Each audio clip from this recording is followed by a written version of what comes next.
किसी गंभीर बीमारी से पीड़ित व्यक्ति जब लंबे उपचार के बाद भी ठीक नहीं होता तो बीमारी को ही अपनी नियति मान लेता है।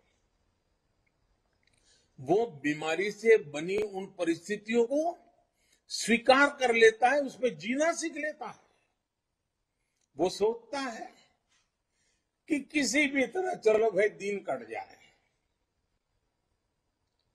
व्यक्ति के जीवन में ऐसा होता है ना, कभी कभी राष्ट्र के जीवन में भी ऐसा होता है। हमारे देश में भी एक लंबा कालखंड ऐसा रहा जब लोगों की सोच मजबूरन ऐसी हो गई थी कि बस और कोई सहारा नहीं है, अब तो इसी में गुजारा करना है, बस किसी तरह बस समय निकल जाए, जिंदगी गुजर जाए। ना सरकारों से उनको कोई अपेक्षा बची थी और नहीं सरकार भी उनके प्रति कोई अपनी जवाबदेही है वो समझने की स्थिति में थी।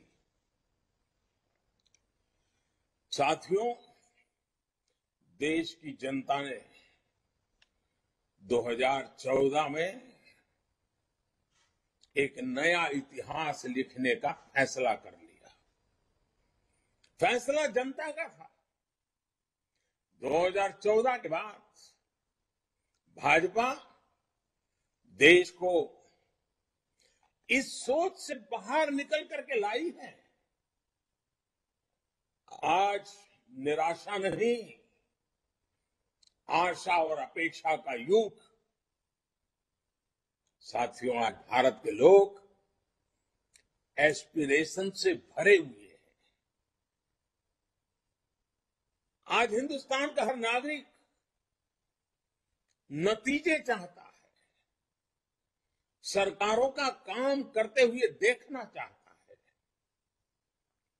वो अपनी आंखों के सामने परिणाम प्राप्त करना चाहता है, परिणाम देखना चाहता है।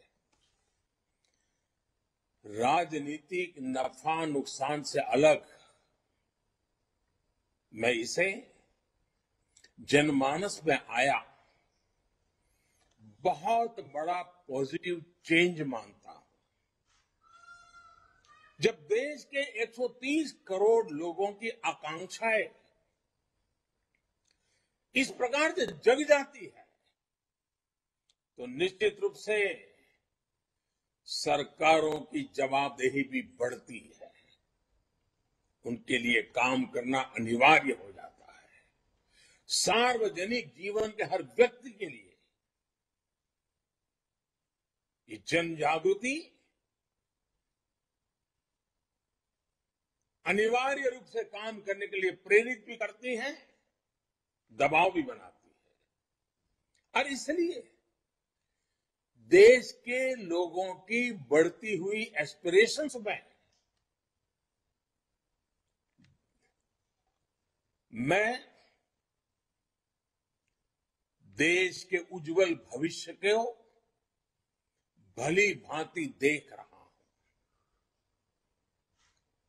और जब ये सारी चित्र मेरे सामने मैं देखता हूं,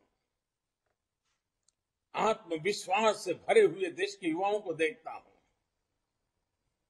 कुछ कर गुजरने के हौसले के साथ, भागीदारी के विश्वास के साथ आगे बढ़ती बहन बेटियों को देखता हूं, तो मेरा आत्मविश्वास भी कई गुना बढ़ जाता है। साथियों, जब अपेक्षाएं बढ़ती हैं तो अपेक्षित परिणाम लाने के लिए परिश्रम की पराकाष्ठा करने का जज्बा भी बढ़ता है। यही जज्बा देश को आजादी के इस अमृत काल में नई ऊंचाई पर ले जाएगा।